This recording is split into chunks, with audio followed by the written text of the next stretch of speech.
Om Swastiastu. Assalamualaikum warahmatullahi wabarakatuh. Shalom, namo buddhaya, salam kebajikan, dan salam harmoni. Sebelumnya, perkenalkan nama saya Ninyaman Dewi Safta Arika dengan NIM 24110111013 dengan nomor absen 13 dari kelas bimbingan konseling A. Nah, pada kesempatan kali ini saya akan menjelaskan mengenai tentang ringkasan perbedaan antara uji chi-square dan uji t-test beserta contoh kasus dan penggunaan masing-masing. Nah, sebelumnya pemilihan uji statistik yang tepat sangat penting untuk validitas dan hasil penelitian.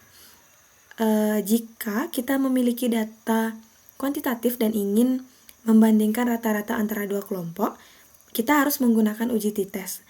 Namun, jika kita ingin menganalisis data kategorikal dan ingin mengetahui hubungan antara dua variabel, kita harus menggunakan uji chi-square. Nah, saya akan menjelaskan beberapa perbandingannya dari uji t-test dan uji chi-square. Yang pertama ada jenis data. Nah, uji t-test itu menggunakan jenis data kuantitatif atau numerik. Namun jika uji chi-square itu menggunakan jenis data kategorikal atau yang biasa disebut dengan nominal atau ordinal.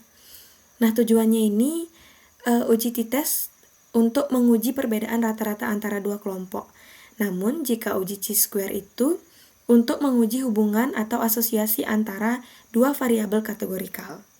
Nah, selanjutnya ada asumsi distribusi. Nah, uji t-test ini menggunakan data berdistribusi normal. Namun, jika uji chi-square ini tidak memerlukan asumsi distribusi normal. Selanjutnya ada contoh penggunaan. Nah, uji t-test ini membandingkan rata-rata skor ujian dua kelas. Namun, jika uji chi-square ini contoh penggunaannya untuk menguji hubungan antara jenis kelamin dan preferensi produk. Nah, selanjutnya, kapan kita menggunakan uji t-test? Nah, kita menggunakan uji t-test itu ketika ingin membandingkan rata-rata antara dua kelompok. Nah, data yang dianalisis ini bersifat kuantitatif dan berdistribusi normal. Lalu adapun jenis-jenis uji t-test. Nah, yang pertama ada independent sample test untuk dua kelompok yang tidak saling berhubungan. Yang kedua ada paired sample t-test untuk dua pengukuran kelompok yang sama, misalnya sebelum dan sesudah perlakuan.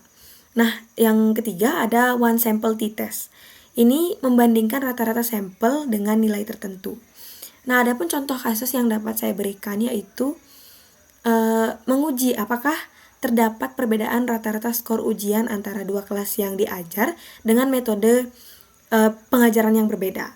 Lalu, menguji efektivitas obat dengan membandingkan tekanan darah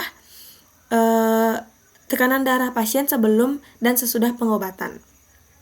Nah, kapan kita menggunakan uji chi-square? Ketika kita ingin menguji hubungan asosiasi atau asosiasi antara dua variabel kategorikal, kita menggunakan uji chi-square. Lalu, kita dapat menggunakan uji chi-square ini pada data yang dianalisis berupa frekuensi atau jumlah kejadian dalam kategori tertentu. Nah, adapun jenis-jenis uji chi-square yaitu chi-square test for independence menguji apakah dua variabel kategorikal ini saling berhubungan. Nah, yang kedua ada chi-square goodness of fit, yang dimana menguji apakah distribusi frekuensi dari data sampel sesuai dengan distribusi yang diharapkan. Nah, contoh kasusnya itu menguji apakah terdapat hubungan antara jenis kelamin pria atau wanita dan preferensi jenis produk A, B, atau C, dan lain sebagainya. Nah, selanjutnya menguji apakah distribusi pilihan makanan berbeda antara kelompok usia yang berbeda. Nah, kesimpulannya, jika kita menggunakan uji t-test ketika Anda memiliki data kuantitatif dan ingin membandingkan rata-rata antara dua kelompok. Nah, kita juga akan menggunakan uji chi-square ketika kita menganalisis data kategorikal dan ingin mengetahui hubungan antara dua variabel. Sekian yang dapat saya sampaikan. Mohon maaf apabila ada kurang dan salah kata. Dan saya tutup dengan para mensanti. Om Santi Santi Santi Om. Assalamualaikum warahmatullahi wabarakatuh. Shalom, nama budaya, salam kebajikan, dan salam harmoni. Selamat malam.